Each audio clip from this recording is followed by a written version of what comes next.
Hello and welcome to my community on Afrocentric Television channel 15.8. As you all know, this is the station that brings about what's going on here in Houston area, especially, within the African community, the diasporans, but by extension, of course, the United States.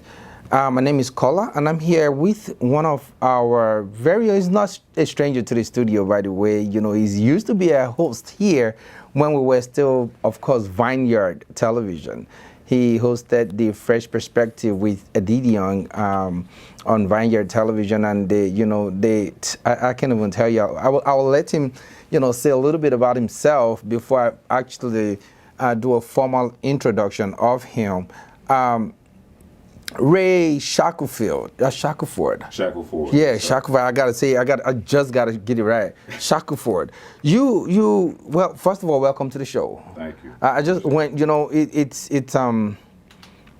it delights me when I see, Africans, or, the people that would attend the minority, attaining and doing something great. So I just really, really want to get into it and just keep it going, I get excited sometimes. But yeah, that's what it is. So he is with us in the studio, Ray Shackelford. Yes, sir. You are, well, before I mention the position you hold right now, you were a member of the Houston Area Urban League for Young Professionals. Yes. Then you became the vice president and now the national president. That's correct. So yes, this past summer, I believe it was around July 25th of 2019, I got elected as the national president for the National Urban League Young Professionals. It was established formally, actually here in the city of Houston, back in 1999. And it was created to create a leadership pipeline for Urban League affiliates across the country, which are different nonprofits that serve the community in the areas of housing, jobs, education, economic development, as well as health. And our membership right now is about 6,000 strong. Wow. In over 60 cities across the country, ages 21 to 40. 6,000. 6,000, a number of different professions. And we support local urban leagues through volunteerism, advocacy, and fundraising. And one of the exciting things is that the conference is finally coming back to Houston. It'll be here August 5th through the 8th.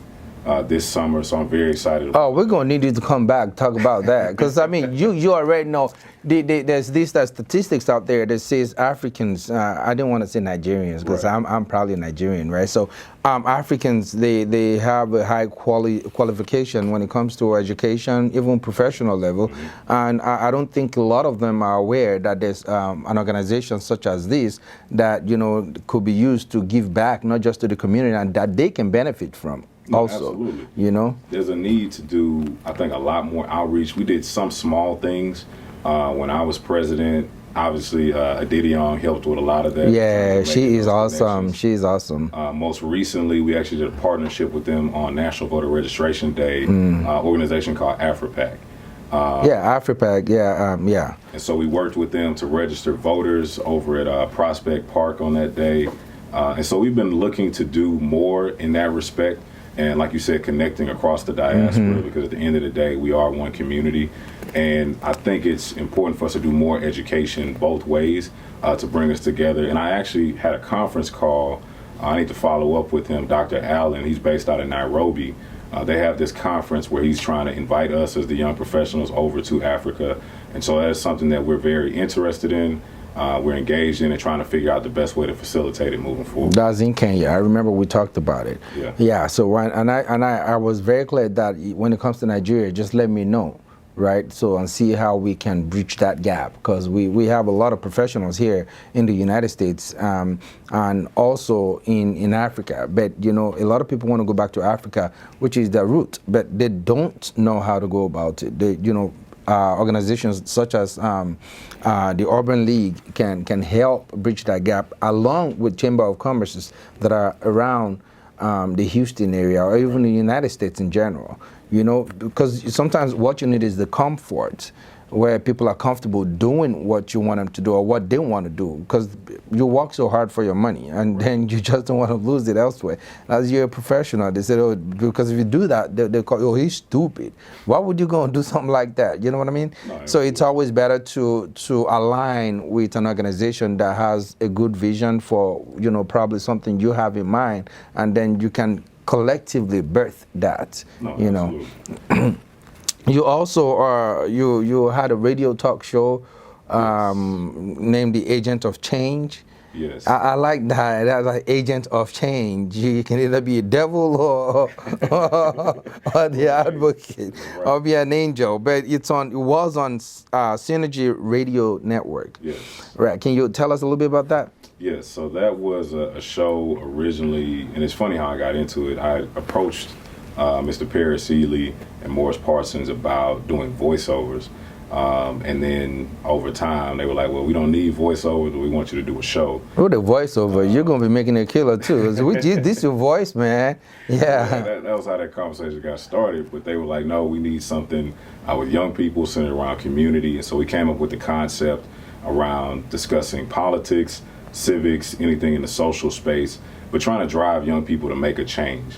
And so that's what it was birthed out of. Initially, it was just me, myself, but then I ended up co-hosting it about 6 months in with Ms. Shakira Dennis, who's very engaged in that political space. She actually just launched her own consulting firm, Next Wave. Nice. And so we were able to make a lot of good change and drive a lot of good conversations through that. A lot of it, like I said, was civic-based. We did get a chance to talk about local politics, how that impacts people, and then transitioning, as we were talking about earlier, to fresh perspective. Right. I was going to come back to fresh perspective anyway. Which was more focused on the African diaspora and the need, again, to really build those bonds and that bridge to make sure that we are communicating as one community. I feel like there's a lot of misinformation that gets put out there, and it creates unnecessary tension on both sides. And the only way that we move past that is to actually sit down, have those conversations, get to know one another, build those relationships, so that we can become ultimately stronger. I agree with you 100, because I remember being in Georgia, Cummings, Georgia, as a matter of fact, sometimes last year. My wife and I went for naming, and then we went to a store. Like, so it's a Walmart. With my cousin. So we went over there, and there's this dude, he's African American, right, quite all right, but he approached us, you know, he felt like we weren't afraid to pick whatever we wanted to pick. You know, we got into the aisle, we looked for what we wanted, we're not even checking what, you know, how much it costs. Right. I need this, I'm getting it, period. I came to the store, right, that means I can afford it. So we just kept, so he looked at us, then we were talking, you know, in our local dialect, and he approached us and said, excuse me, yes, sir. And I said, well, I'm African. I'm African. I think I'm African, but I'm African American. I said, oh, good. Yeah, what's good? And he said, well, I just like the way y'all do your stuff, you know. Do you guys hate us? I like, hate y'all? What do you mean? Why would I want to hate you? I don't have nothing against you. You know, some of us don't like y'all, though. You know that? I'm like, why would you not like me? What did I do to offend you? I mean, I don't overstep my boundaries or whatnot. So he was like, it comes to be that y'all come over here, y'all fly high, you drive the best of cars, you live in big homes, and then when y'all go party, you take our girls, you pop champagne, I sit there, you know, tomorrow, and I'm like, yo, but you did say something earlier. You said they work hard. Basically, that's what you say. Mm-hmm. So when it's time to play, they'll play hard. And it has nothing to do with me not liking you. This is you feeling less of yourself. Right. You know, and you know, and I'll tell you what. If you had exposed yourself to so much, because you have an American passport, we had to labor to get an American passport, stay out of trouble, whatever. And then when we get it, we're trying to keep our composure. You know, we start to keep our heads up and whatnot. But because you have it easy, you didn't even try to use it. I asked him, when was the last time you went out of Georgia? Not even coming, so Atlanta, out of Georgia, this state. Never. That's what I'm talking about. Right. See, I flew from way over there down here, and even out of that, I've been going about the world on vacation or whatever. And I learn people's culture. You have to learn people's culture, their traditions, so you don't have a misconception about who they are and what they do. Absolutely. You know what I mean? And these are things that I believe Fresh Perspective, talk about and deal with. And, such organizations that you guys are putting together, these are things that you guys have to bridge that gap. Because we need to understand one another. I don't hate you. Right. You don't have to hate me. But, except you know somebody, though, it's hard to tolerate them. Right. You have to love someone first before you can tolerate them. It's just that easy. I just have to bring that up because it happened just so, and I had to change his mindset, his perspective about the way Africans are. No, we're not violent people. We just love life and we live it. You have it too. You have that opportunity. Do it. Absolutely. And if you think there's a better way to go about doing things, hey, I'm open. We exchange numbers, and I told him, hit me up. If you ever feel like you want to come to Africa, and I'll be around that time, let's do it. You're going to love it because you're going to be welcome like, what's her name? This lady, Cardi B, just left Nigeria. She never, ever wanted to leave. It's just funny how it is. Until you get onto the other side, you may not understand or know what it takes to be those people on the other end. Yeah, you definitely have to experience it. And I think, no pun intended, but you have to get a fresh perspective. And that was, the intent of the show is to give them additional information. Bam, that's what it is. Yep. Because we see, and we saw in the 2016 election, there's a lot of different misinformation that gets pushed out, whether it's through, Russian trolls, social media, or we see constantly out of the White House, even now with the coronavirus, our president is just blatantly lying about things. And so it confuses people, it makes them upset, it, impacts their decision making. And for me, I've been blessed, and you have also, in terms of having that access and the ability to travel and experience different cultures, different things, so that you have a broader perspective. And that, just because you hear something about this person or that segment of people doesn't necessarily make it true. You have good and bad people, irrespective of what the ethnicity, race, or religion is.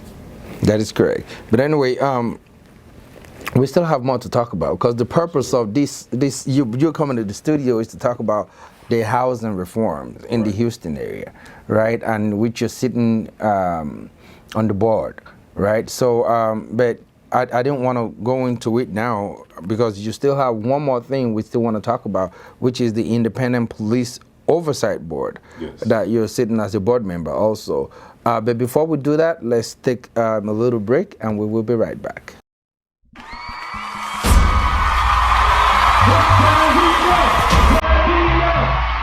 It's a Good Time Tour, live at the Revention Music Center, Houston, Texas. Yes, Davido will be live in Houston, Sunday, 15th March 2020. Come enjoy unlimited entertainment with the multi-award-winning Nigerian-American Afrobeat superstar. The Omo Babalowo crooner will set the stage ablaze with his performance from his latest album, A Good Time. For tickets, visit livenation.com. Sponsorship considerations, call 832-298-8400. Brought to you by Duke Concept and Shepherd Knights. Afrocentric TV channel 15.8 will be on the red carpet.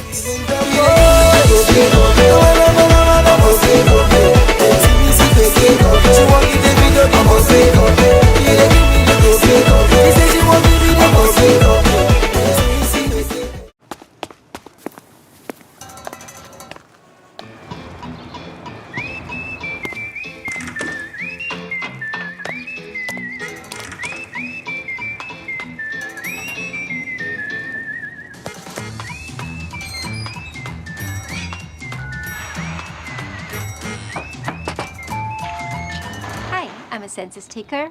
Good pay, flexible hours. Help shape your community's future. Be a census taker. Apply today. Welcome back to My Community on Afrocentric Television channel 15.8. This is the station, however, that brings about we Africans in diaspora, especially here in Houston, which is our home base.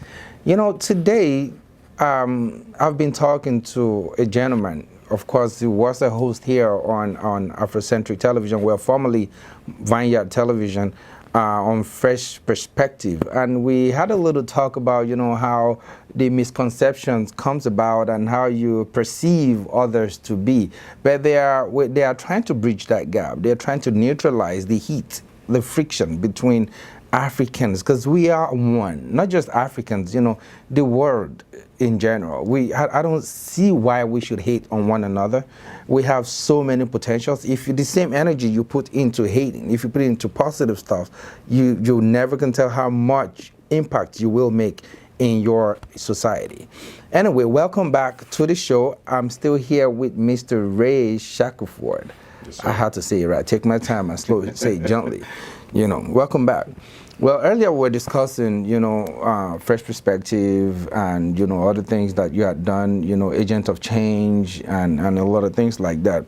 And also, of course, you being the national president of the Houston Area Urban League for young professionals. Yes. But now, one of the things that happens in the society today is when people get to a certain age, other than their credit, there are other programs that are in place. We want to talk about the housing reform in the Houston area, and you have just been appointed as a board of the Houston Housing Finance Corporation. Yes. But before we talk about that, you also wear these hats of a member of a board member, of course, of the Independent Police Oversight Board. Yes. Let's first talk about the Oversight Board. What does it entail? The IPOB. Oh, by the way, IPOB also is something in Nigeria. I'm sure you know, right? Right. That's why you're laughing. Yeah, but that's not what that is here. This is the Houston IPOB. It is the Independent Police Oversight Board. Yes. Okay, and Mr. Shackelford here is a board member. Can you tell us a little bit about what that is? So yes, Independent Police Oversight Board was created to give community members the ability to advise police and the powers that be about different use of force cases. So let's say an officer has a physical altercation with somebody in the community. Maybe there was some verbal abuse potentially, but whatever the file or the complaint was, it goes before one of the panels. And there's 4 panels that cycle out every week. And so it's panel A, B, C, and D. And those cases are randomly given out. You look at them in terms of the case files. You see the history of the officer. You see the history of the individual that filed the complaint. If there is body camera footage, because that's a huge thing now, we have an opportunity to actually look at that footage. If there's dash cam footage from the police car, we have access to that as well. And even sometimes if there's a security camera Around the vicinity. we have that as well. So a lot of different information that we get a chance to review, and we look at it from the standpoint of the general orders, which is basically what governs the behavior of our police officers here with HPD. We look to make sure that they're acting in accordance with that. And if there is an issue, we make a recommendation, whether it's about training, policy, or potentially some type of punitive action, whether it may be, suspension or something like that. And it goes to a larger board consisting of the panel chairs, the council person over public safety, the police chief, and the mayor. And they ultimately make the final decision about what will or will not happen as it relates to that officer, any training or policy changes concerning the police department. But at least they give you the chance as a citizen to take a look at this file. That's something huge, because that means they're gonna have to open the file of the police officer in question. Right. And they're gonna have to let you see his background, his things he has done in the past, how his judgments are, and if it affects his judgments now. Right. Right. So that's a huge one for y'all to. So you make those recommendations, not necessarily determine what the punishment or the outcome will be, but at least you bring it to light with the mayor. And who else do y'all report to? Chief Acevedo. And the Chief of police and the council person that's over public safety. Over public safety. So all 3 of them, and then they make their decision from there. Along with the panel chairs, yes. Oh wow! No wonder we don't see an excessive use of power with the Houston police as much as we do in other states. Well, we've seen little things here and there. I'm not going to act like there hasn't been anything. I personally have not reviewed any of those cases. but there have been a couple of instances where there's been some contentious and even controversial things that have taken place. Interesting. But I just didn't get a chance to review them because they went to a different panel. Because like I said, they rotate randomly, so I may or may not get a chance to review it. And so in those instances, I didn't see it. But the other thing is, like you said, because we do get access to case files and whatnot, we're not allowed to discuss those things publicly in terms of the specifics of the case, but we can speak in general terms. Yeah. And so, you know, the majority of the things that I see, for the most part, our officers are acting in accordance with the general orders. I'm not seeing too many things, but there are certain times where we have to question, you know, why did they pull this individual over? Was this profiling? Or maybe there was an instance where an officer thought they saw a gun. And for me, that was very troubling just because you've seen time and time again in the news where that's happened and somebody ends up losing their life. And so for me, when somebody is seeing things or imagining that something is there and it's not. Yeah, and that's based on assumptions. Right. That is an opportunity where that person needs additional training and potentially they may or may not need to be an officer because, you know, for me, there's a very specific type of temperament that goes into that role. I know I can't be a police officer. I don't know about you. I don't have that temperament. That's why I didn't buy no gun. Right. And so, I mean, I own one, but it stays at home. And so you have to understand those different dynamics. Also talking about, you know, the mental health of officers. How often are they getting psychological evaluations? Because the type of work that they do is, you know, thankless.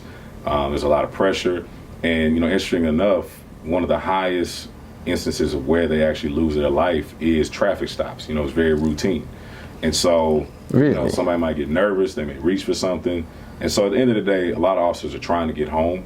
But at the same time, you need to have cultural competency. So when you're interacting with someone who doesn't look like you don't go based off assumptions that you've seen in media and then make a bad decision. And so those are the types of things that we talk about, try to make recommendations around training to make sure that our officers have the tools that they need to go out and be the best servants of the community as possible. And I think you guys are doing a fantastic job doing that because, I mean, even if it is happening, it's you can't compare it to the way it's been happening all over the United States, especially here in Houston. You rarely see cases like that. But like you said, not to say it never happened, right? Fantastic. So here now, let's talk about the main event, the Houston Housing Reform. You're sitting on the board of directors, I'm rather on the board as a board member of the Houston Housing Finance Corporation. Right. Can you tell us what that is? So yes, I actually got appointed about a month ago. Well, congratulations. Thank you. I appreciate that. And, you know, the outreach has been nonstop, literally ever since I posted it. People are still reaching out. And there's a lot of misconceptions about that just because of the history of the board in terms of what they've done as it relates to down payment assistance, different programs with single-family loans to purchase homes.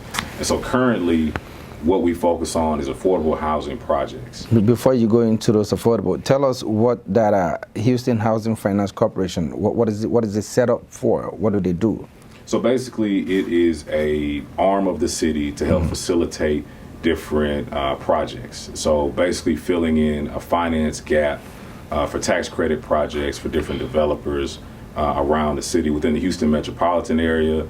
Like we were talking about earlier, some of Houston obviously does go into Fort Bend as well as Harris County. Yeah, it's because people, so that needs clarification as a matter of fact. Because I asked you earlier if it's local just to Houston, or Houston metro area. Because a lot of people don't understand. They still call Conroe Houston. They call Woodlands Houston. You know, those are cities of their own. Right. However, the Houston metro area encompasses all of these into one, and some are under Harris County, and some are, there's the part of Houston that is still in Fort Bend, right? But yeah, how do y'all balance that though? So each county actually has their own financial corporation that plays a similar role in helping to fill the void for developers with these different projects. We typically deal more, I guess, in what you call Houston, even though our jurisdiction is Houston metropolitan area. But one of the things that I think people don't understand is it's based on the projects that developers bring to us. Tax credit projects, when you're talking about affordable housing, and receiving bonds, there's a lot of compliance that goes into it. Very complex issues. Even as a new board member, I'm still learning about it.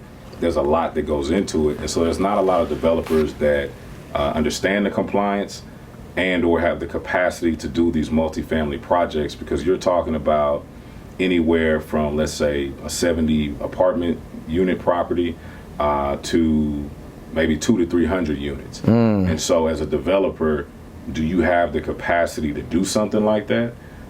Do you understand the compliance that goes with it? And then do you have the buy-in from the community?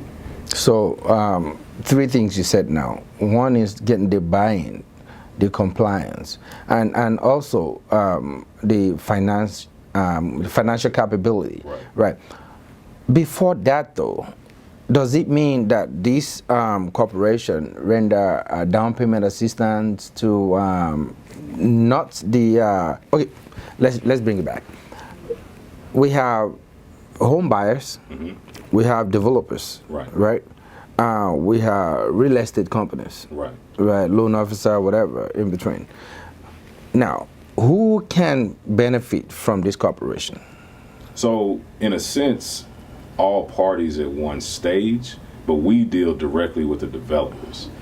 There are other vehicles within the city of Houston that assist individuals when it comes to down payment assistance. You also have entities like the Houston Black Real Estate Association is one that just comes to mind, that helps to facilitate partnership or working with people to get loans for housing and closing the gap. And so right now, based on the administration we have with Mayor Turner and City Council, our focus is dealing with developers. And so in the past, under previous administrations, the corporation's been used in a different vein, and that changes based on who the mayor is and how they deem it to be the most effective way to use to allocate the money. Right. And like I was telling you, you have a budget of about 33 million, give or take. And right now, for the year or throughout the term? Throughout for the year right for now. The year. That's what's in the account right now. And obviously that changes based on projects we may be working on. We actually just finished the brand new HEB over off of 288 and what is that, McGregor. 288 and McGregor. So that was a project where we worked with the city to help fill a gap from a financing perspective in acquiring the land that was needed for that project. So that's an example of something where we partnered with the city to make sure that it got done, and working with the developers. And for a developer for HEB. Right, the developers, not just HEB, but the developers that worked on the project. No, I'm talking about in this instance, the HEB yes, project. HEB, because it was something that the community said they wanted.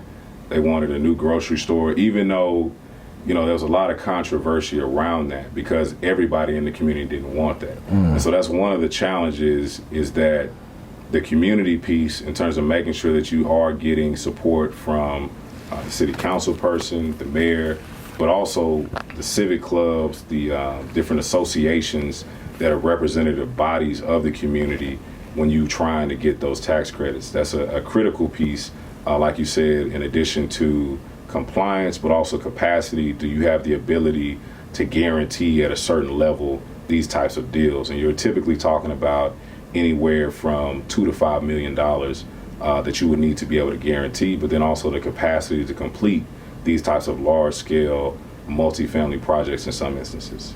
So if I'm a developer that I want to take advantage of this, what are the 3 key components that I need to have in place in order for me to work with y'all to help me access the little fund, either for bonds or whatever, that I need to execute a project? So the 3 key things are compliance, making sure that you are registered with the city and meet their requirements for these types of projects, but also when you're talking about HUD, when it comes to affordable housing, which is housing and urban development. And that's a federal agency, and it's a lot of different requirements to go into that to make sure that you are protecting the community and not, I guess, cutting corners when it comes to the types of projects that you're putting in these communities. Because a lot of times they're looking at low to moderate income neighborhoods, not always, but, and there's also a misconception about affordable housing, but that's, you know, conversation for another day, right? So yeah, that piece in terms of compliance. capacity, like I was saying, the ability to guarantee at a certain level that amount financially, anywhere from $2 to $5 million, which, you know, for developers, there's not a lot of developers of color, I'll say, or black developers that meet that threshold. But then also the community buy-in. Have you already done the legwork in reaching out to the community and see if it's something, and see if it is something they need or something that's required of them? Yeah, because if you haven't done that, that's a box that has to be checked off at some point.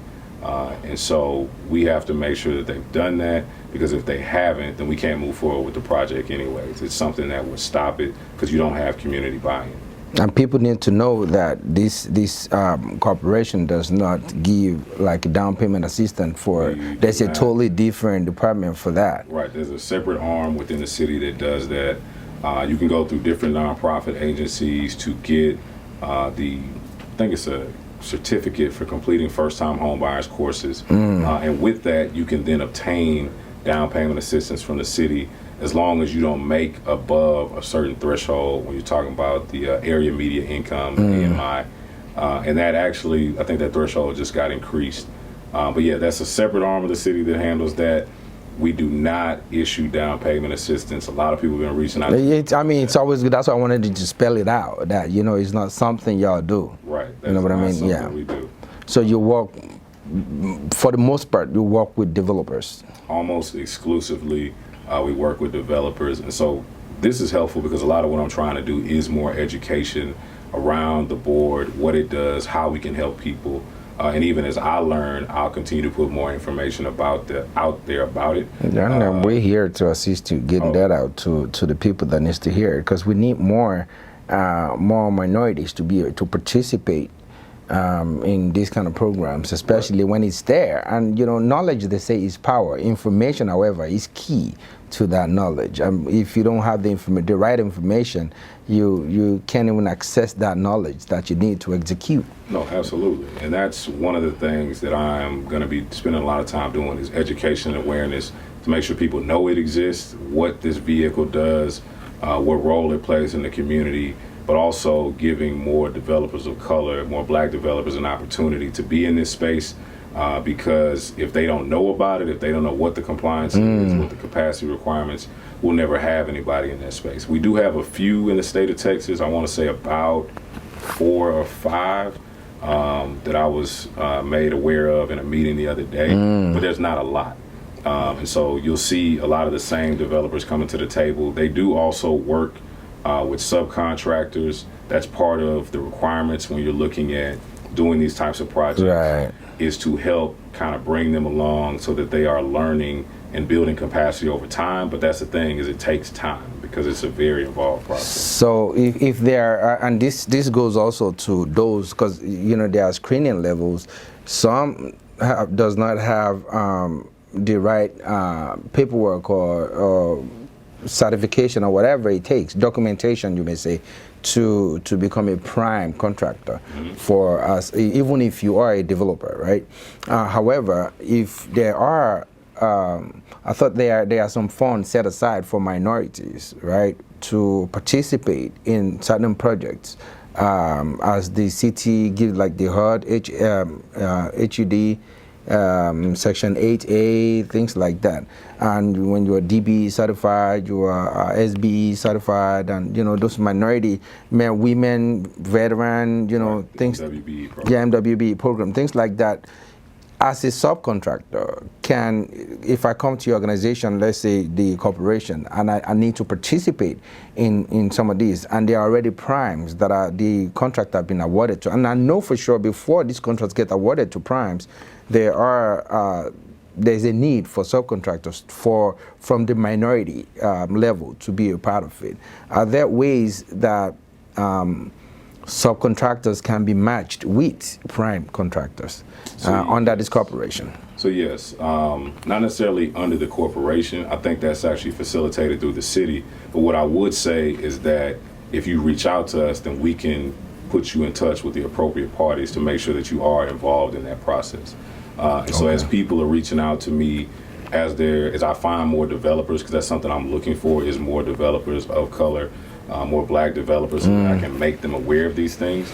So I would definitely encourage people to reach out to me, and I'm sure we're going to push out my email address. Oh, yeah, you're going to say it, then we're going to still write it at the bottom. So people know it's coming from you. It's not just us putting your information out there. To make sure that they can reach out to us and we can get that information in their hands. But again, we do not do down payment assistance. They need to know. So what kind of assistance do y'all do for contractors or the primes, or if I'm to say these developers? So for the developers, we serve to provide gap financing. So let's say you have a $20 million project and you have, $12 million approved from the bank, but you need another $8 million in financing. We may be able to do a bond along with one of these tax credit projects to help you fill that gap. And that's where we play a very vital role in terms of helping developers get these projects done when it comes to affordable housing. And they're not always completely affordable housing units. Sometimes there's some market rate units that are included because, again, it's based on community input. So it was a project. Yeah, because there has to be a buy-in from the community. This is what we need in our community first. Right. You would have done your feasibility studies. You would have gone knocking on doors, making sure, is this what y'all want, what y'all need, and also working with your city council to understand what that particular community needs. Right, and so that's one of the things we're trying to do a better job of, is putting feelers out there to get information from the community in terms of what they want to see. But the challenge is, it's not just about what the community sees, it's about finding developers that want to do those types of projects. Right. Because we can't make them do that's right. type of That's project. right. But if they want our financing, we can, hold them accountable in terms of what our requirements are. Are there times when y'all throw out bids to find the right developers to take on things and that can contend for the opportunities? So no, we don't put out bids because, again, it's based on what the developers are trying to do and what they can get buy-in from the community. So it is you initiate it as a developer. You initiate projects. Right. We just do the education, the awareness to make sure people know who we are, what we do, how we can help developers. But ultimately, it's incumbent upon them because, again, we can't make them do certain types of projects. And for me, it's been eye-opening because it shows the need for us to have more developers that want to put what we want to see in our communities. And so for those people that may not be in the space and are looking to get engaged in it, that's an opportunity I see, because the reality is that all developers may not want to do the types of projects they want. And so if you're a person in the community, maybe that's something you need to look at. Hey, and that's the reason why I didn't call you. And so, do you mind giving us the information on how to reach out to Mr. Ray Shackelford? So yes, you can reach me via email, raybshackelford@gmail.com. That's RAY, B as in boy, SHACKELFORD@gmail.com. And I know Cola's going to push that out as well. Oh, that's for sure. That's the easiest way to get a hold of me. Yeah. Well, I just want to thank you, man. I know working for the city is something. Y'all are busy. I don't know how y'all do it, but then you wear a lot of hats, and you still take time out to educate us, to come to the studio to talk to us about things. And this seemed to be something you enjoy doing, bringing the best out of people, letting them see lights where there seems to be darkness. And that's a beautiful thing, a beautiful mind to have. And you said something when we're talking. You said, none of these hats that you wear is superior than you being a father. How's that child of yours? So Jordan, yes, that is my pride and joy. She just turned 10, actually, I want to say about 2 weeks ago, on the 16th. Well, look at you. Congratulations. Yeah, I was telling somebody at church yesterday, because they're like, oh, we getting old. I was like, no, I'm not getting old. I'm still young. But, she loves to read. I don't know where she got that from. Her last 2 birthdays, she literally wants to go to Barnes and Nobles. Imagine. And just who does that? And buy all these books. And my mom. Man, you are blessed. I am. My mom was like, do we need to put a limit on it? I was like, I don't care how much she spends on books. So whatever she wants, I'm going to buy it. Because, she could want video games or something else. Yeah. She literally wants want to a go book. to the store Yeah. and buy books. Wow. So man, you are blessed. That's blessed. a child. That's a child that's got a future right there. I think so. Well, it's nice to have you in the studio, and I'm sure we're gonna have you some more times. Come back some more time, educate us as things unravels. as things development comes to the corporation and information needs to be put out there, we will love to work with the city. We'll love to work with y'all to make sure our people, when I say our people, African Americans, the minorities generally in the Houston area and in diaspora in general, are taking advantage of what is available to them and for them. Right? Absolutely. Thank you, Ray. I appreciate it, man. It's nice to see you. All right, well, we will be right back. Do not touch the dial. Rather, the station is still yours here on Afrocentric Television, channel 15.8. I'll be right back. My name is Kola. Stay tuned.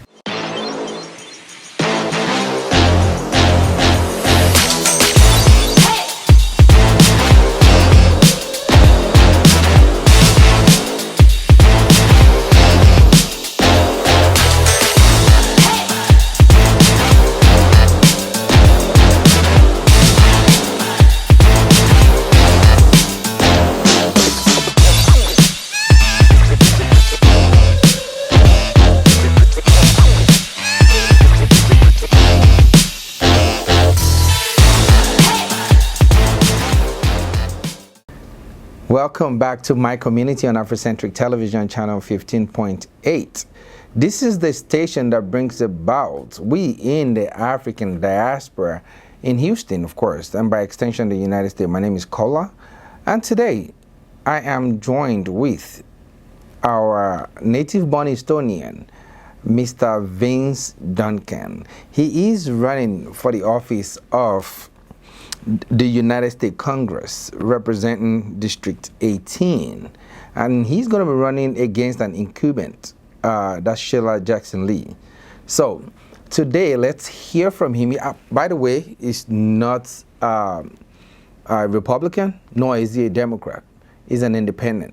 So I like the courage and everything that he's bringing, the energy that he's bringing to, and the ideas that he's bringing to the table. So I had the opportunity to have a one-on-one with him back when we the inaugural flight for Ethiopian Airline, and now he's here with us at the studio to talk about his vision for District 18.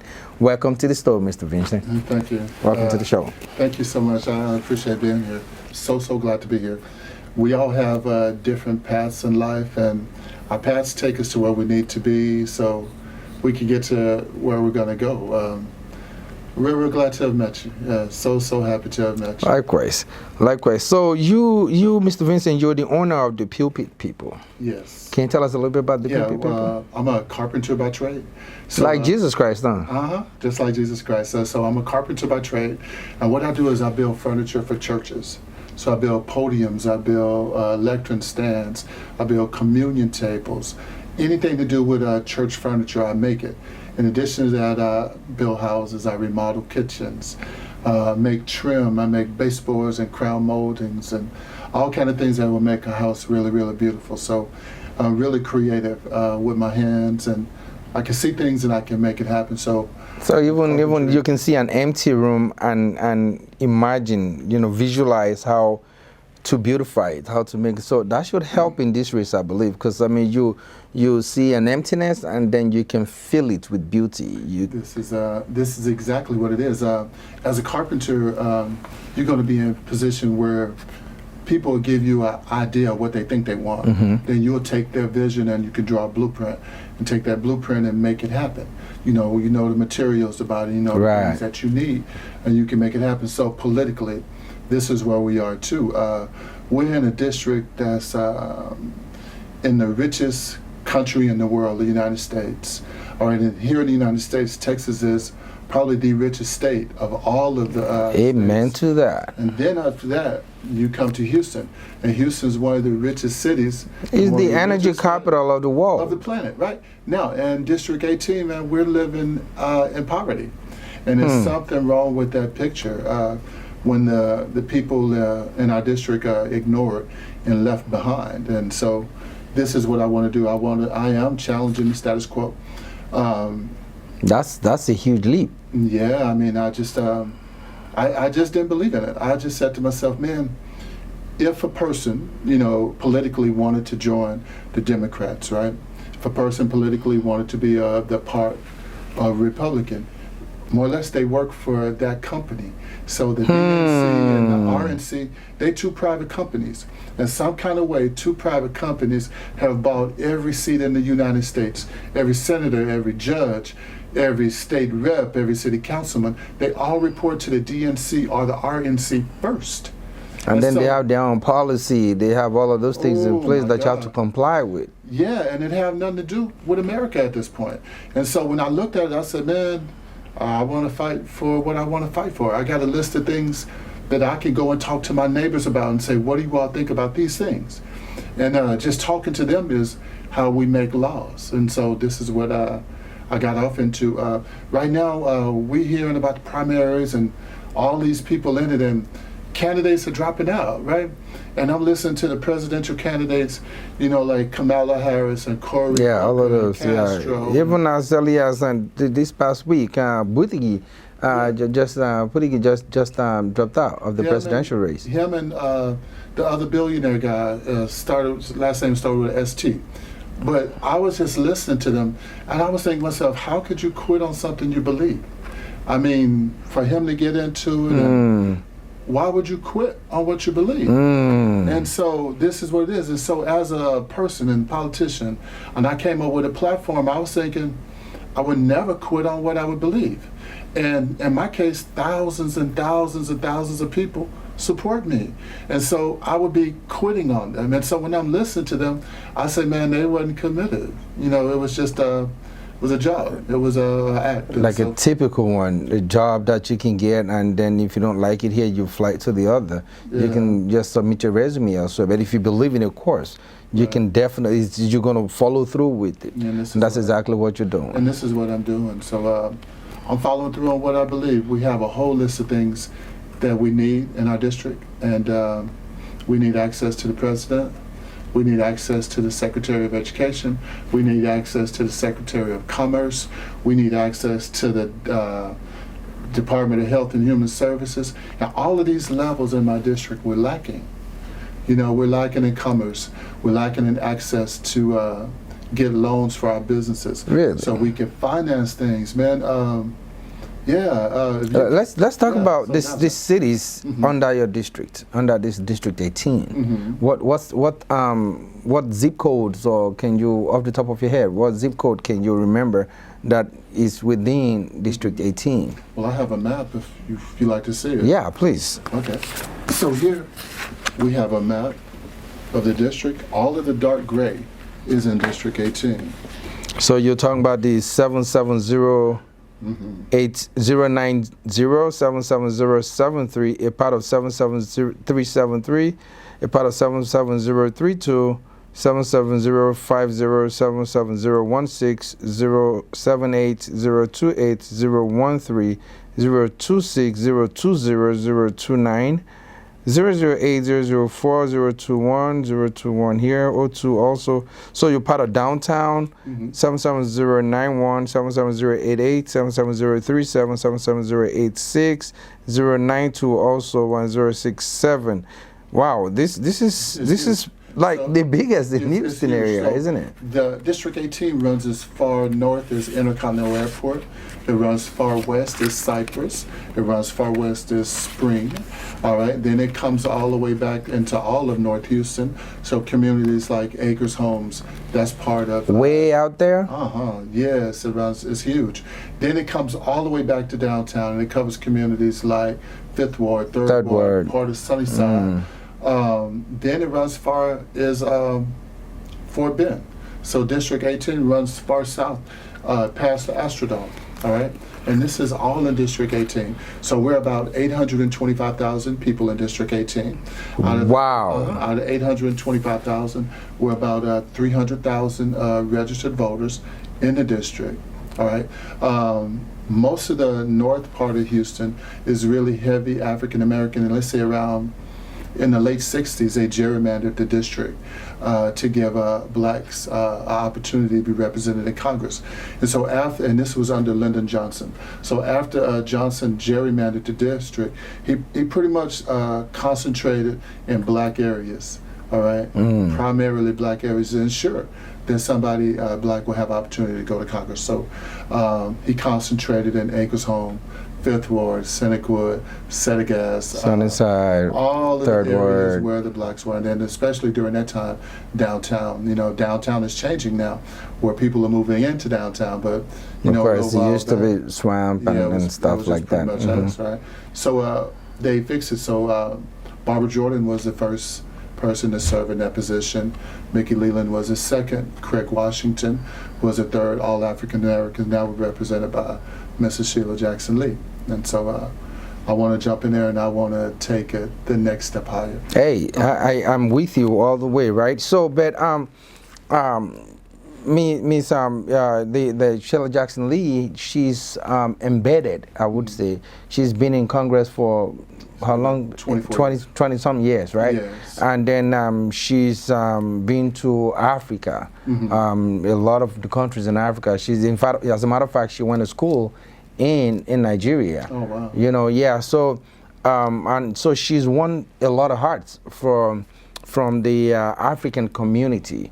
However, you are coming in and saying, hey, I understand you may have your root with this region, this district 18 in the Houston area.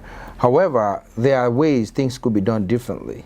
And that is why you're running. Could you tell us those things that you think could be done differently from the way she's doing it now? Okay. So That would, I mean, that would encourage our voters to understand that this is what you're bringing to the table, and that might open their minds and hearts, you know, to say, hey, I think the right candidate for me is Mr. Vince Duncan. Okay, You know well, what I mean? I will start with this. In life, everybody has a time. Nobody has forever. That's right. And so, Sheila was good for her time. I honor her for her time, but her time is up. So Sheila's failing in health to start with. So I'm thinking she's getting sicker and sicker and older, and across the board, you know, across the board for the entire African American community, we don't have young people in key places. I mean, John Lewis is an older man. So this is part of it. But with regards to what I'm trying to do is I want to be the next step. So what I'm doing politically is I have ideas that will help, will directly impact the voter. You know, things that you could say, okay, I could see that. So one of them, if you don't mind, is I created something called free and clear property ownership reform. All right. So Free and clear property ownership reform. Reform, right. Please. So as it stands right now, Mr. Kohler, if you buy a house in Texas, you're never going to own it. It's never going to be yours. Isn't that the whole of the United States? Pretty much. There are a few states that don't have it like that, say California and Oregon. But in Texas, you're not going to own your house. You're going to buy the house, you're going to pay for it, and you're going to continue Yeah, to you pay the taxes on it. Yeah, right? yeah. I already tell me, my friends, and you know, hey, we're still renting. It doesn't matter who you are. We're always renting. So that's something I come up with. So what I'm saying in that, Mr. Kohler, is if you buy the house, pay into the system for 15 years. After the 15 years, you own your house, period. That's enough time for you to pay for everybody else's children to go to school. The police department, fire department, HCC, all the infrastructure. That's enough time. Doesn't there have to be continuity? No. Is it based off of taxes? I believe with taxes they pay, they you know, remodel the roads and do a lot of things in that, you know, within the neighborhood where you pay your taxes. Their community development and stuff. Are those allocations from the government, from the city or the states, or the federal government, or are those paid for by the taxpayers? Okay, so we have, in America, we have literally 1,000 taxes we're paying. We're probably the most overtaxed people that exist. I can imagine. So let's just start with that. We're overtaxed. However, let's just get back to what I was talking about with the House kind of reform. This is a history of Texas. We're a republic. All right, so people could file a charter to create a county, and this would happen. So in the 1880s, some guys named the Allen brothers, they founded Harris County in a bayou. They had no idea that it was going to be a metropolis, that eventually millions and millions of people were going to be here. It was no idea. So they created a model for that time. Okay, now a model for that time. So during those times there were no apartments.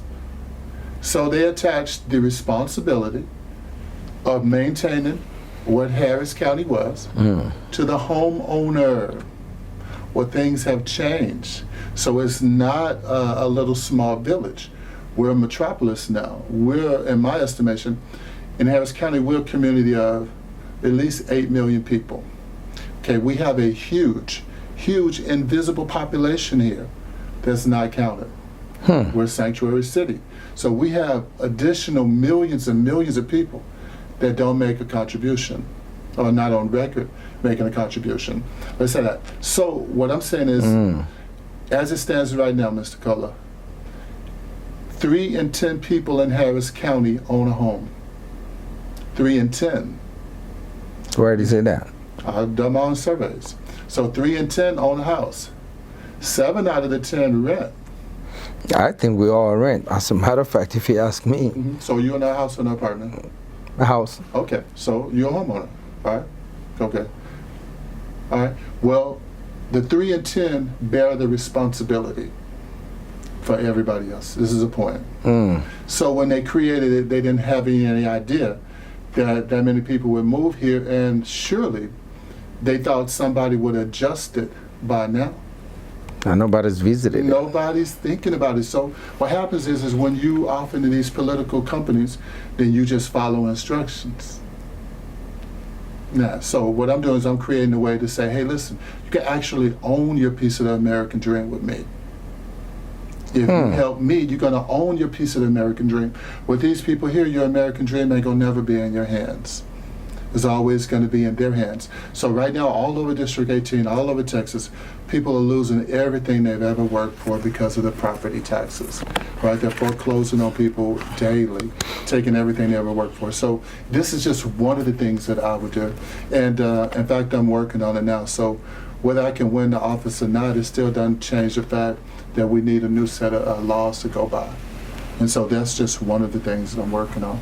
And like you rightly said, though, this tax issue, I remember when the construction of the Beltway, we paid toll, right?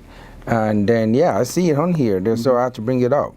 We paid toll to tell us after certain number of years it should have been paid off, and then we should be relieved, and then it should be free for everybody. Exactly. But we still, in fact, we're paying more now. It started off with 25 cents, but now it's $1.75 just to apply the toll road. So again, they work for their party. This is what I'm saying to you and to the voter. They're not working for you. They are the system now.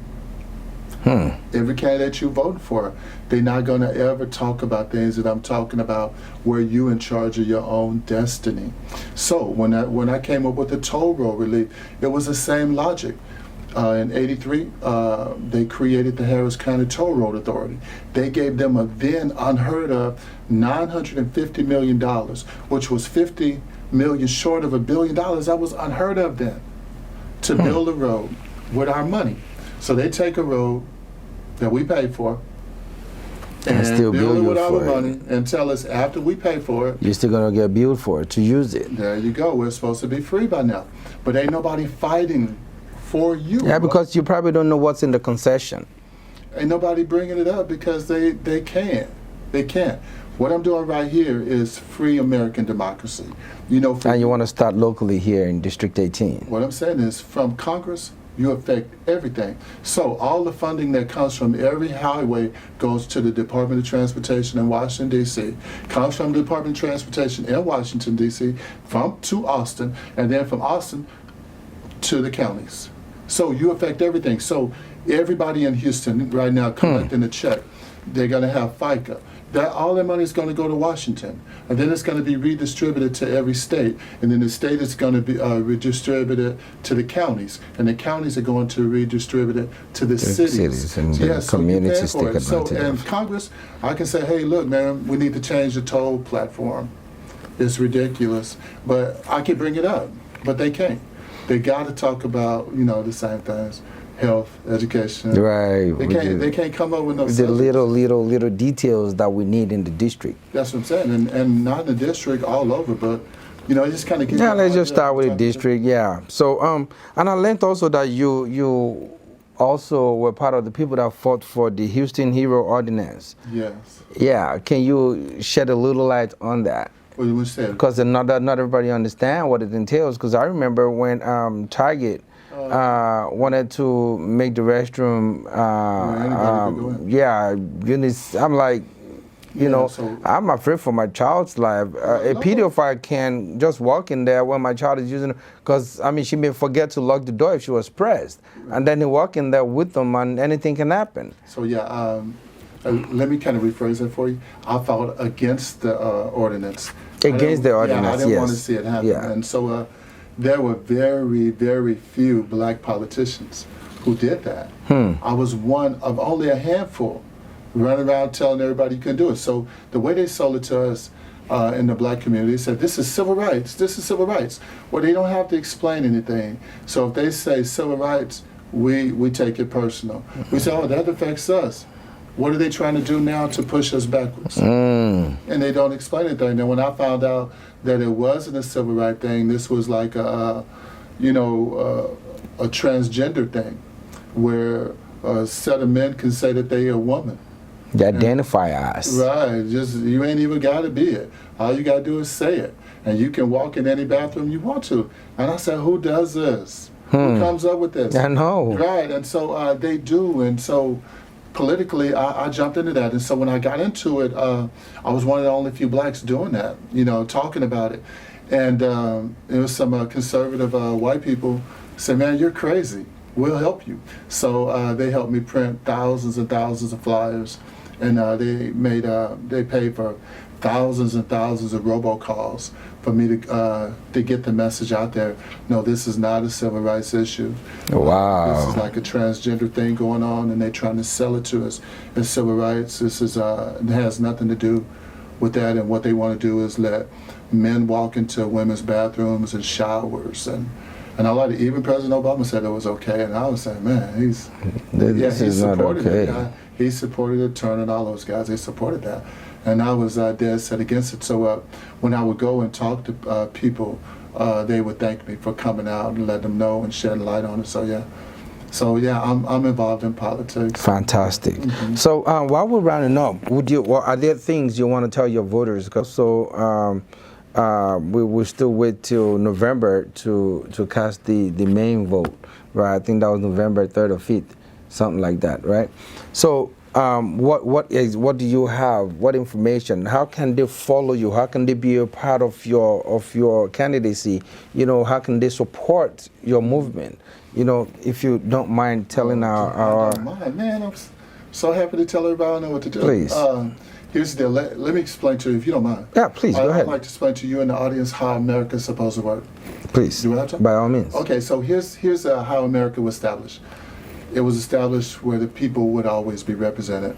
All right, George Washington was like one of the first people to get into a political party in the United States, and he said it's a bad idea. He said eventually the parties are going to own the country. So, but the law has never changed. So what we had is a system where... The party's going to own the country. Right. That's happening now. Yeah, so we had a situation where the Democrats and the Republicans have billions and billions and billions.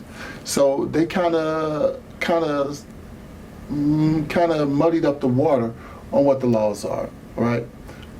With permission from the state. So, to anybody out there who wants to be a candidate for office, you don't have to be a Democrat or Republican. What you do is you get the people to nominate you. So, what we're hearing about now, Mr. Kohler, is a nomination for the Democrats and Republicans. It has nothing to do with the law. It has everything with them running a private vote on public funds. Is basically what they're doing. So with that said, I'm going to be on the ballot as an independent candidate. My name is going to show up in June when the Secretary of State directs the Director of Elections to make the official list of candidates. So how a person could support me is after March 3rd, you know, like the March 2nd, 3rd vote tomorrow, that's only for Democrats and Republicans. For independent candidates, our process starts after March 3rd. Gotcha. So after March 3rd, what I have to do is get the people to nominate me, right? And here's what it takes for a person to nominate me. They have to be a U.S. citizen and be registered to vote in my district. So what I do is I go through the district and I collect petition signatures. I collect a certain amount of signatures that the state requires, and I turn the application in. The state examines the application, and they say, okay, we'll put your name on the ballot, just like we put their name on the ballot. So our government is still free, you know, for anybody who wants to access it. Now, if you want to support what I'm doing, you can call me. I'm at area code 713-252-2436. I can be reached at vinceforus@gmail.com. And also I have an excellent website at vinceforus.com, vinceforus.com. If you want to support me, you know, go on there and take a look at what I'm doing. If you want to support the Harris County Reform Act, which would be this right here, to where we could change the laws right now. We don't have to wait for the politicians to do it. We can do it right now. And that's what I'm really This is you empowering voters. Yeah, and I'm telling them what it is. I'm saying, no, they don't own the government. The most important and the most powerful part of the whole American electorate is the guy walking up and down the sidewalk. And I walk around and say, man, you registered to vote? You're still in charge of America. 80% of America not voting right now. Because they don't know, they probably don't, they're sick and tired of what's going on right now, or they don't understand that it is their civic duty, their right to vote. All of the above. And they don't have nothing to vote for. I'm going like, hey, check this out. You want to own your home? I'm going to help you. You want to stop paying all these crazy tolls? I'm going to help you. All right? You want a real way to vote? Man, you need to listen to me. I got some cold stuff for them. And so even on this right here, I got the Voting Process Reform Act. Let me tell y'all something. I have some commercials about it. Voting in the United States is the only time you don't get a receipt for what you do. Right? Check this out. You're going to walk in there and vote. And they ain't going to give you nothing. Nothing. You're going to walk out like this with nothing. Probably with a sticker say, I voted. I voted. But right now, if you go anywhere and buy something, they're going to give you a receipt. Bought Coke, registered this, at this time, for this much. For voting, you don't get nothing. Zero. And then they tell us the Russians is doing this. No, man. I say, so the voters, me, we need a way to verify that they're doing the proper thing. So what I did is I created something to call the Voting Process Reform. And in that, Mr. Kohler, they got us voting at gyms and churches and people's apartments and garages, all kind of stuff in the United States. And we're supposed to be leading the world in democracy, but we're not, right? So I'm saying, okay, why don't y'all build a voting center? That way we ain't got to go to all these churches. Put the voting center in the same place you collecting the taxes. Same places you collecting the taxes, doing the death certificates, all the county businesses at all these county outlets or annexes. Put a voting center right there. Now, those are located where the biggest parts of the population are. Everybody go in there and vote. You can't change it on election day. It's going to be in the same place all the time. And when I walk out of there, you got to give me a receipt with all the candidates and propositions I voted for, so I can come back and make sure you properly counted my vote. And the reason I know these things is going through the process. I went through the process. I saw some things about the election, right? And so I wanted to know how they counted it. So I'm saying to myself, how can you tell me who winning and we still voting? Man, the voting don't close till 7. And at 5 o'clock, y'all They're already announcing. Yeah. I said, how y'all doing that, man, if we still voting? And that's when I said, this ain't right. So I go downtown, and there was a man, his name was Stanley, Stan Stannard, that was his name. I think that was his name. And so anyway, he was a person over the voting. And I said, I got a question. When we press cast ballot, does our votes come to these computers? He said, no. I said, right there. I said, don't come here? No. Stays in the machine, the precinct judge does a tally, and they bring it, and then we calculate the information. He said, I assure you it's foolproof. I said, I bet you it is. Right? So, so at any rate, man, so now this is the kind of candidate that, listen, I'm a fighter. I believe in what I believe, you know, and it's just the principle that anybody would take something from me that's mine and make it legal for them to do it is a problem in today's America. So if you want to join what I'm doing, I need your help. I need all the help I can get. If you go online to vinceforus.com, if you want to support the Harris County Reform Act, I have an online petition. Sign the online petition. If you don't have a computer, if you have a phone, call me. If you have 10 people, I'll drive a petition to anywhere you are in Harris County. How's that? You know, and we can change the laws. We don't have to wait for them. And this is what I learned. And this is what I want your people to know, that I'm a fighter for real. I'm a real lion. You have just blew my mind with all of this, man. So anyway, welcome. This is Kola, your host for the show, My Community on Afrocentric Television, channel 15.8. And we have just spoken to a candidate. He is an independent candidate, not no Democrat or Republican, right? So, and he's running for the office of the Congress of the United States for District 18, which is right here in Houston. So he's encouraged you to go out to vote. And if you want to support him, of course, his phone number is 713. And this is really something you can get from a politician, right? His direct phone number is 713-252-2436. And his website is vinceforus.com. That's vinceforus.com. His website, his email address is vinceforus@gmail.com. Mr. Kola, before, please. And I want to take time to, as an African American, speaking to an African person, this is a really big deal for me to be here with you. Here's why, man. It's because I'm reconnecting with myself. We used to get a lot of bad information, man, as African Americans, about Africa, about African people, man. But I had opportunity to visit Africa. I went to Ethiopia a few years back. Right? A friend of mine was getting married, but when the airplane was landing, I was looking out the window, and I said, man, all this looks so familiar to me, man. This looks so familiar, man, like I've been here before. I walked off the airplane, man. I walked through customs and immigration. I'm looking at black people everywhere, man. I am out my mind happy, right? So I walk outside, and and my spirit spoke to me and said, that's the first breath of African air you had since you left here. I said, oh, I'm home. And I started riding around looking. I said, this is what it feels like to be normal? To be normal. This is what it feels like. And so at that and that's moment, something. So while I was there, this African lady told me, these people kept asking me why I kept speaking English. They say, Ray, why do you keep speaking English, man? Why do you keep speaking English? I said, I'm from America. They say, no, you're not. You're from here. Won't you learn your language? You've been gone so long. You think you're American now. I said, oh my, I'm African. So at that moment, my mind changed. So anytime I hear about Africa, I hear about me now. It's not the Africans and the African American anymore. It's the Africans. It's the Africans. So I've been to Africa 3 times. As I told you, my daughter is living in Johannesburg. I told her the story of how I felt. And immediately, she took it a step further. She moved to Africa.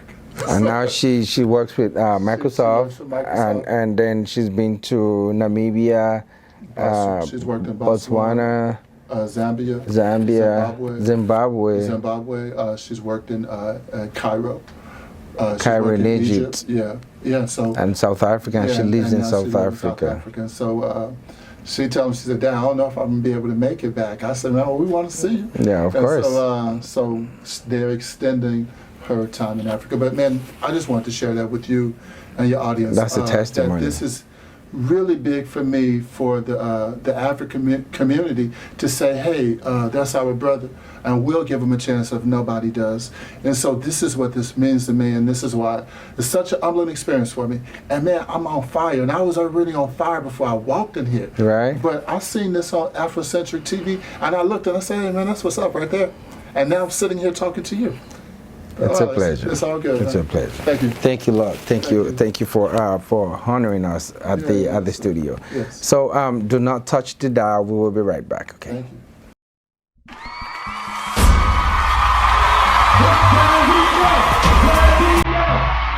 It's a Good Time Tour, live at the Revention Music Center, Houston, Texas. Yes, Davido will be live in Houston Sunday 15th March 2020.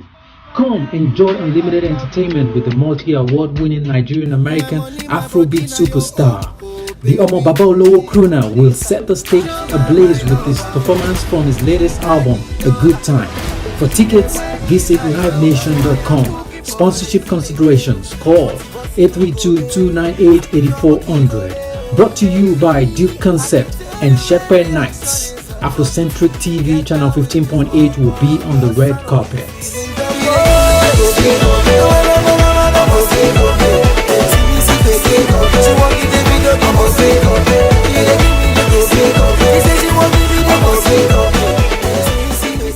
Welcome back to my community on Afrocentric Television channel 15.8. I'm sure you have enjoyed the segment as much as I have. You know, it's more informative. Today, talking to the likes of Ray Shackelford, has given me an insight as to how one can become a part of the American dream. But something struck me, such that we as Africans, minorities in general, we don't participate and we don't take advantage of the opportunities therein. And only to find out that there's a whole lot, especially when it comes to home ownership or being in business as regards you being a developer. You know, we just feed off of the crumbs. Meanwhile, it's a lot out there. Imagine $33 million per annum to grab from. Even if you're participating at the level of 10%, that's $3.3 million that you can, use for your business. Take advantage of this. You know, they help you finance, they give you tax breaks, they help you, leverage on so many things, like even the bonds for you to buy it's just it baffles me. And whenever we go for for conferences, I see only myself or a few others, maybe 2 or 3 of us as African Americans in the room, where they are talking about some opportunities that we can take advantage of. I think it is time we wake up. This is 2020. Please, if you have any concerns, any email, if you want to learn more or take advantage of what the Houston Housing Finance Corporation has to offer, please email Ray Shackelford. His email is Ray, RAYB, as in boy, Shackelford, SHACKELFORD @gmail.com. He will definitely get back to you. He is passionate about, informing people like you and I to take advantage of what the city and the state has to offer. And also, this is the next runner-up was Mr. Vince Duncan. Wow, he schooled me today. We've always thought, you can either be a Republican or a Democrat. Not in general. However, you can definitely take advantage of, what they have to offer. And like he said it's like going to a corporation, like going to an enterprise, like going to work. You have to follow the policies that are in place. But he's running as an independent, and he has a lot to say, and he had a lot to talk about, and much more to do.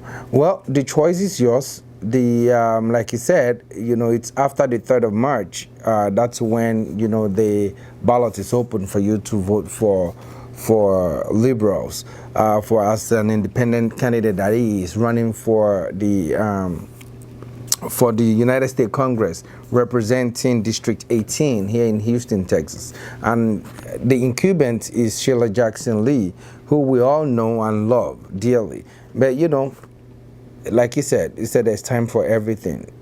He honors her, he adores her, but he feels like it's time.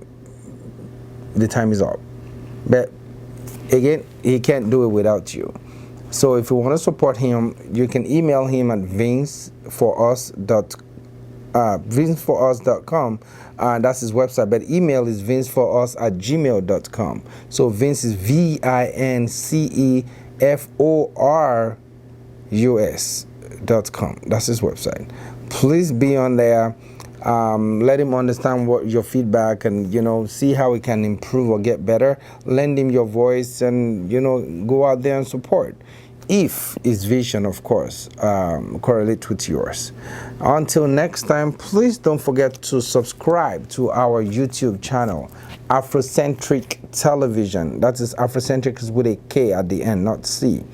Afrocentric Television. Our Twitter handle is Afrocentric TV. Our Instagram handle is Afrocentric TV, and of course, our Facebook handle is Afrocentric Television.